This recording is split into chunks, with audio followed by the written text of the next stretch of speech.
Bonjour et bienvenue à la Critique Exigeante. Donc pour ce rendez-vous annuel qui n'intéresse pas beaucoup d'entre vous mais que je fais quand même le retour sur mes jeux vidéo de cette année. J'avais fait une partie 1 parce que j'avais joué à beaucoup plus de jeux parce que j'avais le PlayStation Now.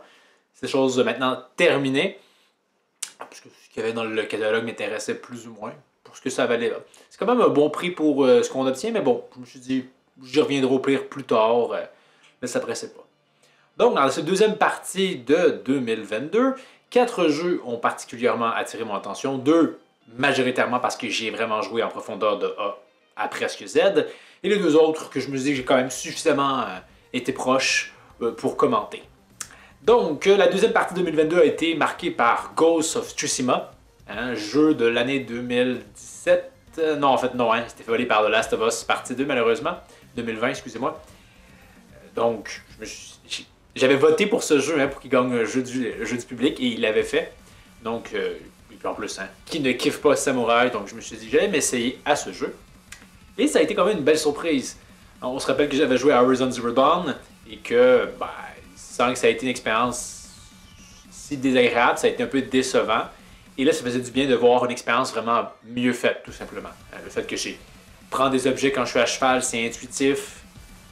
Niveau gameplay, on va essayer d'aller précisément. Allons avec les forces du titre pour commencer. Je pense que c'est vraiment l'ambiance. Il y a vraiment des petites idées de gameplay ici et là, comme par exemple le fait que c'est le vent qui nous guide, grosso modo. Ça ajoute une petite dimension onirique au titre et un petit peu moins dirigiste. C'est vraiment très bien. Graphiquement, ça fait vraiment bien le café aussi, il faut le dire. Aussi, il faut le soulever. Les temps de chargement sont vraiment très courts. J'étais agréablement surpris honnêtement. Je pense que c'est même le titre de base qui est comme ça. Donc vraiment, un bel exemple de comment on peut optimiser quelque chose. Aussi, j'aime quand même l'histoire, globalement, c'est bien. On va en parler dans les défauts, que c'est pas parfait.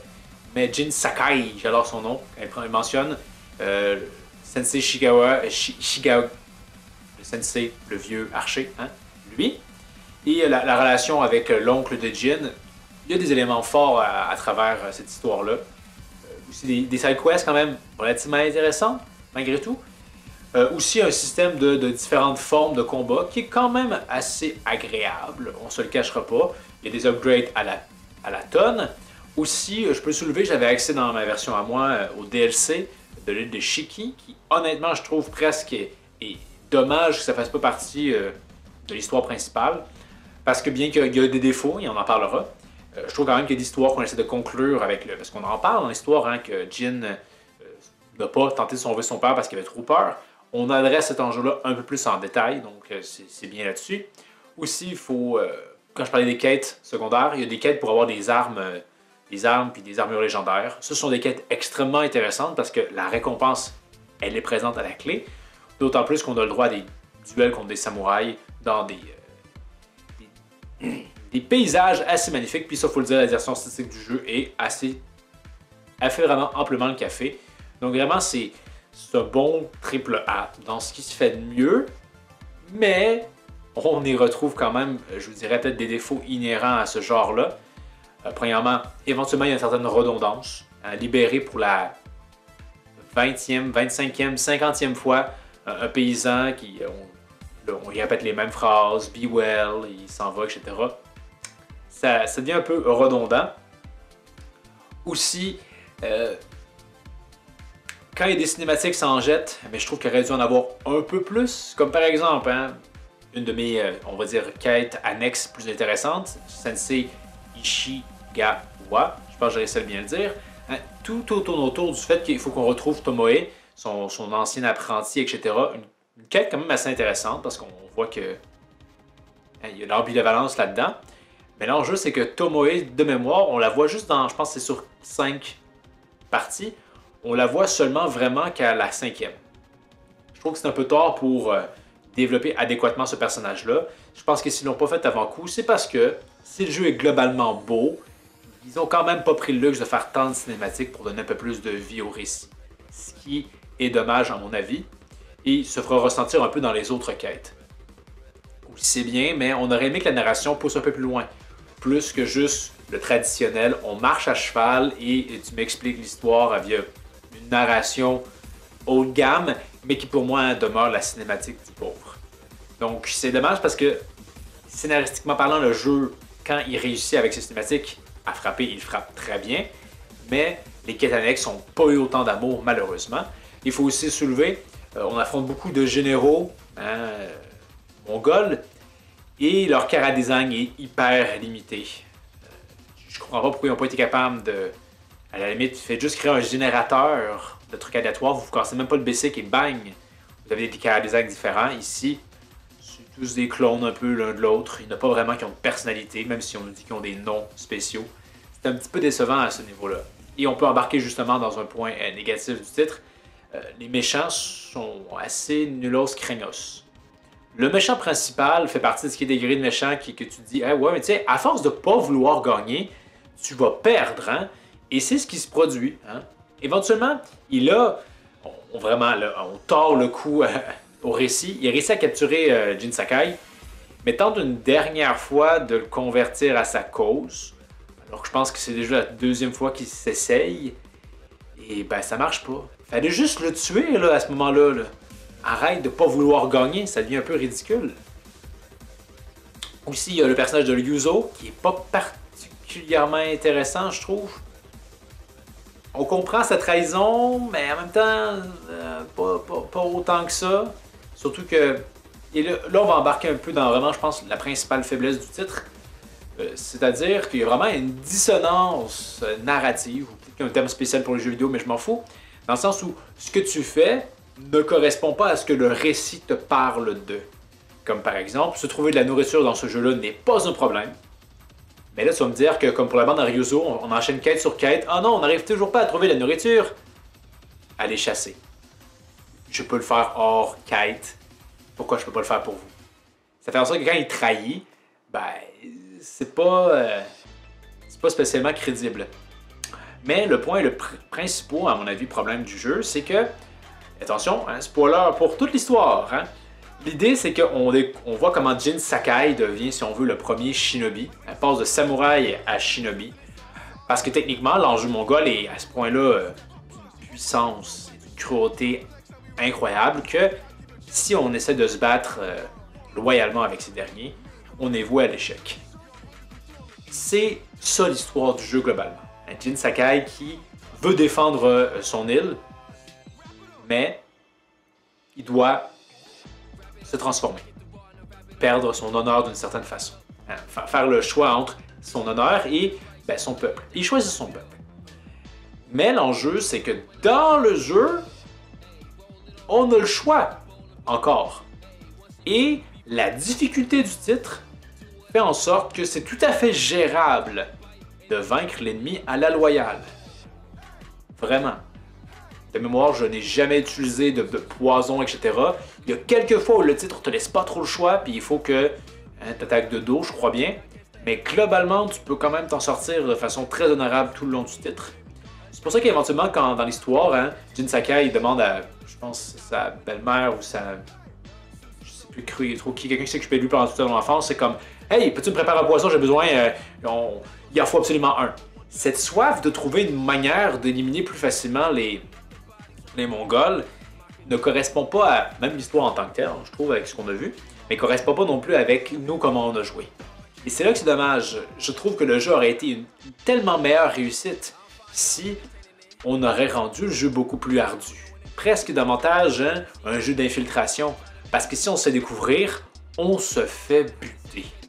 Encore une fois, hein, on pourrait rendre le jeu vraiment accentuer un petit peu le sous-texte dans le sens que peut-être que non, c'est possible quand même de gagner à la loyale, mais c'est difficile. Genre vraiment difficile. On se dit que faut vraiment beaucoup de dévouement, faut être champion du monde pour y arriver. Possible, mais extrêmement difficile. Pour justement renvoyer le message de cas que Jin a fait le choix de sauver son peuple, mais aussi, hein, un peu avec les samouraïs, a fait le choix de la facilité. Parce que oui, c'est plus facile de les tuer si on y va de façon déloyale. Alors qu'honnêtement, dans le titre, là, l'un ou l'autre, c'est pas tant plus tough, difficile. Donc, il y a ça que je trouvais vraiment dommage parce que c'est le thème principal du jeu, mais qui n'est pas appuyé par son gameplay. Parce que vraiment, décimer des camps entiers de Mongols, c'est pas très difficile. Alors que, hein, comme je vous dis, rendre le jeu plus difficile, ça n'a pas été excessivement compliqué. Il faut juste faire en sorte que les Mongols, hein, ils arrêtent d'attendre l'un après l'autre pour t'attaquer, qu'ils vont pas signaler « Hey, je tire une flèche » pour que tu puisses esquiver à l'avance. Ce qui est en plus très comique, c'est qu'à certains moments donnés, on nous empêche d'aller dans des camps parce qu'on va les libérer plus tard dans l'histoire. Donc, ils ont besoin de ne pas être libérés. Et l'astuce du jeu pour nous empêcher d'y aller est juste de tricher en réalité. Si tu réussis par mégarde à pénétrer dans le camp, tu te fais mitrailler littéralement par une mitraillette de flèches. C'est abusé, ça coupe l'immersion. En plus, hein, vous pourrez vérifier, il n'y a personne qui tire vraiment ces flèches-là. C'est vraiment juste... C'est ridicule. C'est comme quand le jeu devrait être dur, il ne l'est pas, et là, il triche pour être trop dur. Donc, il y a ce point-là qui était dommage. Aussi, il faut le soulever, il y a beaucoup de choses à faire dans le jeu, des petits temples de renards à trouver, des haïkus à faire, etc., etc. Donc, il y a à boire et à manger. C'est juste que ces quêtes-là, souvent, sont un peu paradoxales. Devenir plus fort dans un jeu qui est déjà pas très difficile tant que ça. Il y a ça. Et, dernier point, peut-être, que je voudrais soulever, juste parce qu'il était frustrant à un moment donné, on peut éventuellement faire... C'était même pas tant clair comment ça se provoquait en plus. Hein? Éventuellement, on peut provoquer l'adversaire ennemi en duel, si on veut. Le premier qui dégaine gagne. Donc, c'est un jeu de vitesse parce qu'on ne peut pas se permettre de dégainer avant son adversaire. Il faut attendre que ce dernier ait dégainé. Mais quand on passe de section d'histoire à section d'histoire, ça devient de plus en plus difficile. Mais honnêtement, encore une fois, on dirait que le jeu triche, je trouve. À la fin, tu as l'impression de dire « Ok, j'ai attendu vraiment à la dernière seconde, mais non, ça marchait pas. » Au point tel que tu n'as pas l'impression que c'est devenu plus poche, mais davantage que c'est juste pas juste ce qui se passe. Et encore une fois, peut-être que là, le but était là, hein, de se dire ça c'est vaincre à la loyale et ça devient vraiment très difficile, mais encore une fois, ça ne devient pas difficile pour les bonnes raisons. Hein, c'est parce que les Mongols sont effectivement plus forts que toi et non pas plus barbares et moins loyaux. Bref. Mais n'empêche, Ghost of Tsushima, c'est quand même une histoire intéressante. J'ai bien aimé le fait qu'on nous laisse le choix à la fin. J'aurais peut-être aimé avoir plus de choix à travers l'histoire, mais vraiment, c'est un bon récit. C'est juste dommage parce que je pense que ça aurait pu être un jeu tout à fait perfectible et en faire quelque chose de vraiment excellent. Dans mon avis, on est dans du 7-8 sur 10, mais ça aurait pu facilement être du 9. Il y avait vraiment matière à faire quelque chose de incroyable, mais pour l'instant, c'est simplement très beau. Ensuite, c'est l'année 2022, partie 2, Xenoblade Chronicle 3. Donc, oui, il y a Smash, hein, mais je suis aussi fan de la série Xenoblade Chronicle depuis le premier opus que j'avais acheté sur Wii à l'époque. Donc, j'attendais quand même un peu le troisième. Et mes avis sont mitigés par rapport à cet opus. On a là un début poussif, dirigiste qui te prend la main. C'est pénible. Donc, d'emblée de jeu, quand tu achètes le jeu, hein, tu le vois, tu le sais. Hein. Ok, je vais avoir 6 personnages à jouer, on dirait bien, ou peut-être 2 groupes de 3 en alternance. Mais au début, hein, on a juste Noah et ses 2 amis. 3 en fait pour commencer. Mais le jeu il a toujours été, mais là c'est vraiment, je trouvais, excessif. Dirigiste au début, tu peux juste jouer avec ce personnage-là. Puis éventuellement, là tu peux jouer avec un autre personnage, mais tu peux pas encore faire le switch, là. Te poussant à pas vouloir explorer le monde, te poussant à juste avancer dans l'histoire pour qu'enfin on te donne toute la liberté que tu souhaiterais avoir. C'est-à-dire, je peux choisir mon personnage avec qui je joue, je peux choisir ses sorts, etc. Parce qu'au début, c'était assez pénible. Surtout que j'ai fait le choix de jouer en mode difficile. Et au début, quand tu n'as pas tous tes outils, on dirait clairement que le jeu n'a pas tellement été pensé pour ça. Au début, il y a Yuni, notre soigneur, qui fait des soins de zone. Or, tes personnages vont toujours aller hors de cette zone de soins-là, rendant le jeu vraiment assez difficile, mais pas pour les bonnes raisons, juste parce que tes personnages sont trop débiles pour aller chercher leurs soins. Ou parce que le soigneur est trop débile pour les faire. Éventuellement, on peut incarner le soigneur, mais bref. Je pense que c'est 12-13 heures de tutoriel au début. C'est vraiment long avant que finalement on ait cette liberté de découvrir ce gameplay qui est quand même assez intéressant, qu'on peut chercher à optimiser, voir quel sort permet de faire mieux le café, quel équipement, etc. Et quand enfin on atteint ce seuil-là, oui, c'est intéressant. Par contre, je vais le soulever, même si ça a toujours été un peu comme dans la série Xenoblade Chronicle, les chain attacks, c'est long à m'amener là. Donc pour ceux qui ne connaissent pas les chain attacks, c'est l'occasion de déclencher des combos plus puissants. Ça se veut un aspect plus lent et stratégique, mais justement, c'est plus lent et ça devient à manière redondant. Donc il y a toujours de l'optimisation qui est possible ici et là. Par contre, contrairement à Xenoblade Chronicle 2, ici tu as tes cartes et il y a une question de chance, parce que ça se peut que par exemple, tu n'aies pas les cartes. Éventuellement, tu as comme un compagnon que tu peux choisir en tout temps, fait qu'en réalité, il y a 7 personnages avec toi. Et le compagnon peut parfois apparaître une carte, et c'est super pratique parce que ça offre un tour supplémentaire. Mais je le répète, peu parfois. Donc des fois, la carte n'apparaît pas, et voilà, ta chain attack va être moins forte. Faisant que il y a de l'aspect chance ici qui est un peu frustrant, parce que quand même, c'est censé être un JRPG, donc des stratégies. Des fois, oui, il peut y avoir de la chance dans des stratégies, mais ici, c'est contre ton gré. Hein? Tu ne choisis pas de dire « Hey, peut-être moins de chance que ça réussisse, mais si ça réussit, ça va faire mal. » Non, là, on t'impose le fait que c'est de la stratégie. Aussi, il faut le soulever, je dirais qu'il y a beaucoup trop de personnalisation dans cet opus comparativement au précédent. Tu as tes sorts à gérer, tes sorts secondaires pour tes 6 personnages, éventuellement, je pense, ton 7e aussi. Tu as leur équipement à tout ce beau monde-là. Il y a également des gems aussi à gérer. Et en plus, le jeu fait en sorte que tous ces personnages-là peuvent changer de classe. Et je pense qu'il y a 17-18 classes dans le jeu. Donc, quand tu changes de classe, il va falloir que tu changes d'équipement. Le jeu tente du mieux qu'il peut de te rééquiper de quelque chose qui est logique, mais c'est pas facile. C'est beaucoup de temps à perdre à juste comme faut que je change de classe. Et donc, on va passer un petit 3 minutes à tout replacer ça. Surtout que faut vraiment, si vous n'avez pas joué au jeu, là, vos bons objets, mettez-les en favori parce que sinon les retrouver, c'est pénible. L'accumulation d'objets dans ce jeu-là est gargantuesque. Aussi, il faut le soulever, il y a les commerçants dans le jeu qui peuvent vendre des objets. Généralement, ça ne servait à rien. Leurs objets n'étaient pas bons. Donc, je trouve ça dommage quand dans un jeu, il y a des équipements, mais que les magasins, eux, servent à rien à ce niveau-là. Donc, encore une fois, monde ouvert de Monolith Software, excellent, fout la honte à Pokémon, on le dira jamais assez.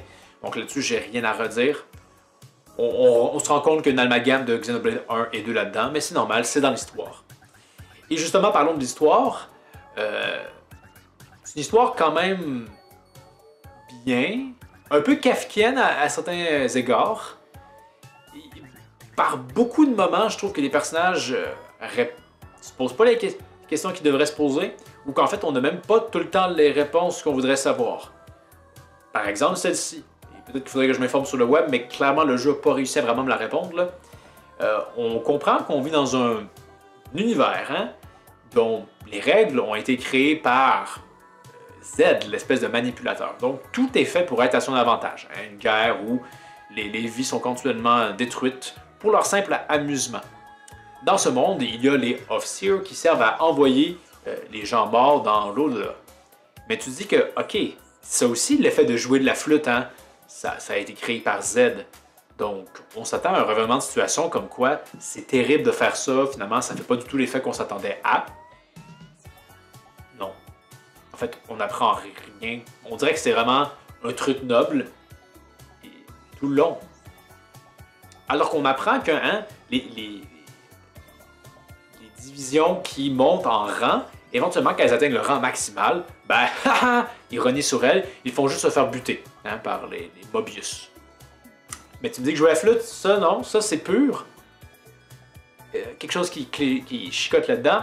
Aussi, il faut bien évidemment en parler. Les méchants sont inintéressants dans cet opus. C'est ce qui est vraiment le plus navrant. D'une part, leur chara-design, quand ils sont dans leur forme Mobius-esque, ils se ressemblent à peu près tous et ont des lettres d'alphabet comme nom.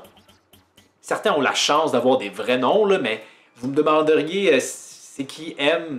M, on s'en souvient, M et N, là, parce que justement, ils font écho des personnages qu'on connaisse, là, mais O, P, J, K, A, B, je m'en souviens pas du tout. Ils étaient tous pas mal interchangeables les uns avec les autres. C'était vraiment navrant à ce niveau-là. Également Z aussi, qui est comme... Je ne comprends pas non plus trop vraiment qui il est, qu'est-ce que quoi. En plus, c'est des méchants qui souvent ne voulaient pas gagner. On comprend qu'il y a une notion de divertissement, de compétition entre eux, mais je sais pas. L'histoire est vraiment kafkienne, parce que, dans le fond, hein, les gens, ils ont une durée de vie de 10 ans, très courte. Ils sont juste nés pour faire la bagarre. Après coup, ils reviennent à la vie, ils refont la bataille, mais avec toujours le même corps, mais un esprit différent. Mais t'apprends que t'as des humains qui, eux, sont capables de procréer et d'échapper à cette règle-là. Et j'ai toujours pas trop compris comment ni pourquoi. Parce qu'éventuellement, on apprend que c'est Xenoblade 1 et 2, leurs deux mondes qui ont comme entré en collision avec ensemble, créant ainsi ce nouveau monde. Est-ce que dans le processus, il y a une troisième race qui a été créée hors du contrôle de Z et que là, eux, ils sont capables de vivre jusqu'à 60 ans? Parce qu'éventuellement, on dirait qu'au début, la quête des personnages, c'est ça. Comme, hey, on va changer la donne pour qu'on puisse vivre plus longtemps. Mais éventuellement, non. C'est juste de comme reséparer les mondes. Je pense aussi que ça règle le problème d'espérance de vie. Donc, vraiment, il y a quelque chose de kafkien dans le récit qui est un peu dommage. Un peu comme Xenoblade Chronicle X. Et en ce sens-là, bien que Xenoblade Chronicle 3, au niveau de son gameplay, des monstres uniques légendaires à faire la chasse, quand même des quêtes secondaires parfois super intéressantes, parfois pas du tout. Hein, il faut que j'en parle. La foutue quête avec Boomer, où tout ce qu'on fait durant cette quête-là, c'est suivre un petit vieux d'endroit en endroit. Il n'y a même pas une bataille. Il y a beaucoup trop de quêtes dans cet opus-là que c'est juste suivre quelque chose. C'est de la merde, ces quêtes-là. Arrêtez. C'est pourri. C'est dommage parce qu'il y a des quêtes qui sont vraiment quand même assez intéressantes. Mais ici, là, des quêtes de suivre, qu'il n'y a même pas de combat, etc., c'est craignos. Vraiment. Donc, il y a du bon comme il y a du très mauvais. Mais globalement, Xenoblade Chronicle 3, j'ai passé beaucoup de temps dessus, 150 heures. Mais l'histoire, malheureusement, n'est pas à la hauteur. Un peu trop kafkienne. On fait des liens avec Xenoblade Chronicle 1, 2, mais au final, on se pose beaucoup plus de questions. Il n'y a pas vraiment de réponse. Donc, je regrette pas d'y avoir joué. Mais je vais peut-être avoir une légère plus grande réticence par rapport à un futur opus. Quoique j'espère qu'ils ont peut-être tiré la page là-dessus et qu'on puisse avoir quelque chose d'un peu plus neuf. Parce qu'aussi niveau gameplay, hein, on a des backslash dans le dos pour faire tomber l'adversaire, l'envoyer dans les airs, le smasher. Après 3 opus, on a fait un peu le tour de ce gameplay-là. Faudrait surtout pas que Xenoblade Chronicle devienne Pokémon. C'est-à-dire une série qui n'évolue pas et qui est paresseuse. Et pour finir, les 2 prochains titres, ça va être un peu plus rapide parce qu'ils ont davantage été effleurés de ma part. Donc, on a A Plague Tale Innocence. Jeu sorti en 2019, mais j'ai pu y jouer cette année, pas au complet. Ça me rappelle beaucoup des vieux jeux, si on veut. C'est-à-dire que, comment dire, c'est plus linéaire. On sent que c'est moins ambitieux, mais qu'on s'en sort pour faire de l'argent. Des jeux qui sortaient souvent, je pense, plus sur PC, mais qu'il y en a un, ce coup-ci. Ce jeu impressionne à travers ses graphiques. Honnêtement, c'est beau. Et je l'aurais dit, hein, c'est beau pour un studio qui ne fait pas des milliards comme Pokémon. Mais bon, en même temps, ce n'est pas un jeu à monde ouvert. Donc, A Plague Tale, on suit les aventures de Amicia, son petit frère, qui sont en France, je pense, durant l'ère de la peste noire. Mais une peste noire dopée aux stéroïdes parce que dans cet univers-là, les rats vont vous bouffer vivant, sans aucun scrupule. Donc, c'est un jeu qui était sympathique, qu'on a peut-être envie de savoir pour son histoire, mais qui, on se le cachera pas, n'est pas spécialement agréable à jouer. Parfois, on nous laisse la notion de choix, comme par exemple, il y avait un soldat mon ami et moi, on pensait pas pouvoir sauver, mais finalement, on peut le sauver. C'était quand même intéressant de se dire comme, oh, on peut faire les choses un peu différemment.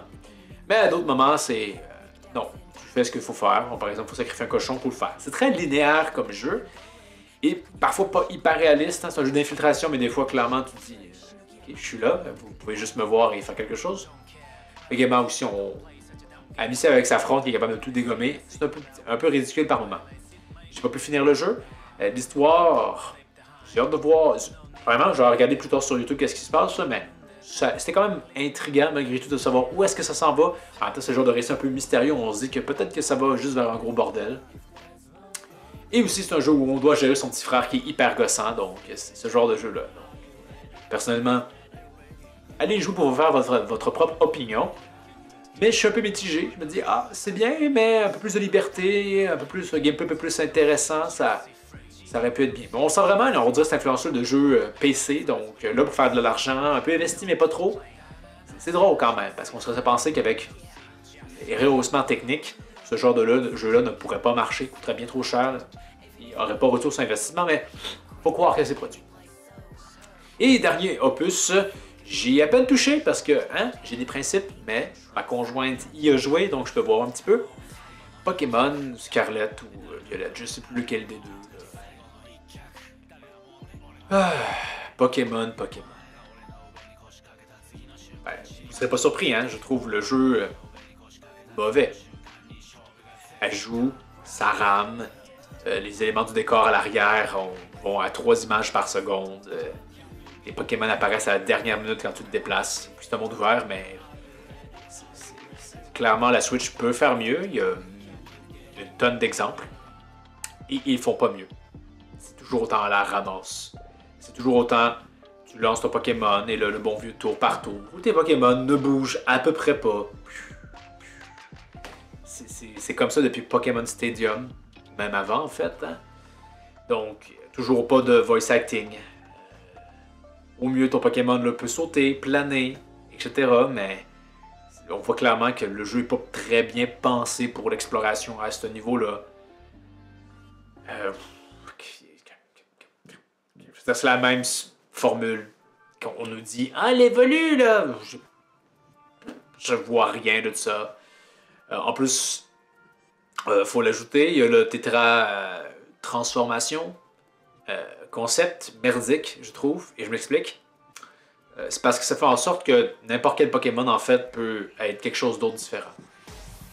Donc, non seulement il fallait prévoir beaucoup de possibilités dans l'univers Pokémon, mais là, faut que tu prévois qu'un Pikachu peut devenir type roche, si je me trompe pas. Ou n'importe quel type.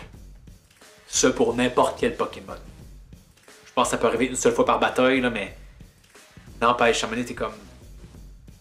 T'es d'un cristal, pis t'es comme... Ok, quel type, là? C'est pas tant clair. À un moment donné, là... T'es déjà Pokémon, ça peut être très fastidieux de voir étudier, avoir son petit papier à côté de soi, puis dire... Ok, oui, c'est vrai, fée, c'est plus fort qu'on telle affaire, parce qu'un type fée, c'est tellement intuitif. Ou s'il faut le soulever, allez, il y a des nouveaux Pokémon là-dedans qui... on sentait que Pokémon n'a jamais eu des character design de fou malade, là. Mais je veux dire... Le Pokémon Flamant Rose, qui est littéralement juste un Flamant Rose. Là. Il n'y a même pas d'inspiration de Flamant Rose. C'est un Flamant Rose. La même chose pour le Pokémon Dauphin, qui est un Dauphin. En même temps, on avait quand même Goldeen, qui était aussi pas peut-être très inspiré. Mais moi, il avait une corne. Je pense pas qu'il y ait beaucoup de poissons de cette... des gorillas qui avaient une corne, mais bref.